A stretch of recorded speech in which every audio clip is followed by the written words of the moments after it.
สำหรับไผที่มีแอป Bizel One หรือว่าอยากตั้ง Bizel One One Cash Wallet ก่อนอื่นหมดเราต้องมีบัตรประจำตัวสำมโนครัวพาสปอร์ตอย่างใดอย่างหนึ่งก็ได้ให้เรามาลงทะเบียนด้วยเบอร์โทรศัพท์ของเราที่เราใช้อยู่จากนั้นให้กดเข้าไปที่คำว่าลงทะเบียนอ่านเงื่อนไขการตั้ง Bizel One เนาะหลังจากนั้นให้เรากดยอมรับทุกคนไปใส่เบอร์โทรศัพท์ตนเองได้เลยจากนั้นให้กดต่อไปหลังจากนั้นมันจะส่งรหัส OTP มาทางข้อความให้เราเอารหัส OTP มาพิมพ์ใส่ให้ทุกคนเข้ามาใส่รหัสเลขแนะนำที่เราแคปไว้ให้ทุกคนเอารหัสตัวนี้ไปใส่ได้เลย A39370 A39370 ถ้าเราใส่เรียบร้อยแล้วให้ทุกคนกดต่อไปใส่ระบุเพศชื่อนามสกุลของเราเป็นภาษาลาวใส่วันเดือนปีเกิดนั้นให้กดต่อไป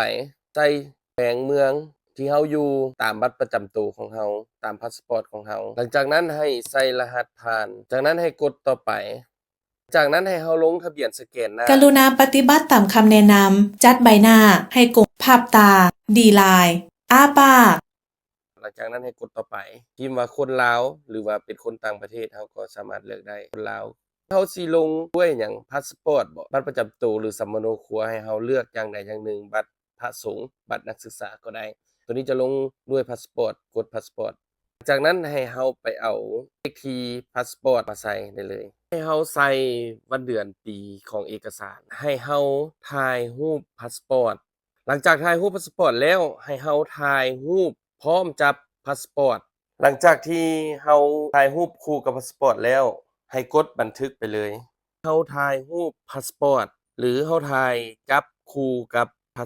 สปอร์ตเนาะหลังจากที่เราถ่ายสำเร็จแล้วให้ทุกคนกดยืนยันกดตกลงตัวนี้คือเลขทะเบียนที่เราได้ลงรอท่าให้เพิ่นตรวจสอบในการนำใช้เราก็เพียงรอท่าให้ทางธนาคารเพิ่นตรวจสอบเอกสารรอท่าเพิ่นอนุมัติเนาะวิธีหาเงินในแอป Bizel One กดเข้าไปเงื่อนไขหลังจากนั้นให้ทุกคนอ่านได้เลยหวังว่าคลิปนี้จะเป็นประโยชน์ให้กับไผหลายๆคนที่ต้องการสมัคร Wallet Bizel One เนาะเพื่อโอนเงินถอนเงินสแกนจ่ายเงินในร้านค้าต่างๆถ้าไผเฮ็ดได้บ่ได้แบบใดสามารถคอมเมนต์เข้ามาสอบถามโอ้ร่วมกันได้